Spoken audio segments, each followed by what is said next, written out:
ভাবলাম তোমাদের সাথে একটু রান্নার ভিডিও শেয়ার করি, তাই যেমন বলা তেমন কাজ। আগের দিন কুচো চিংড়ি নিয়ে রেখে দিয়েছিল মা, তাই এটাকেই ভাবলাম আজকে পকোড়া বানানো যাক।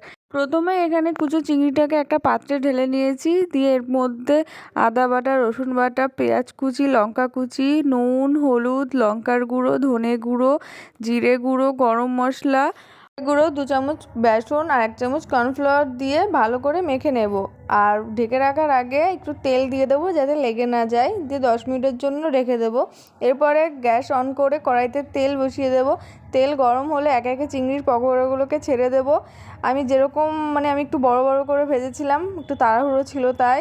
তো তোমরা চাইলে ছোট ছোট করেও ভাজতে পারো। গ্যাসের ফ্লেম লোতে রেখে সব পকোড়াগুলোকে এইভাবে ভেজে নেব। আর খেতে খুব টেস্টি হয়েছিল, দেখো কতটা সুন্দর লাগছে দেখতে। তো কার কার ভিডিওটা ভালো লাগলো বলো, যদি ভালো লাগে এরকম ভিডিও আরও দেবো, তোমরা কমেন্টে জানিও। সবাই ভালো থেকো, সুস্থ থেকো, টাটা।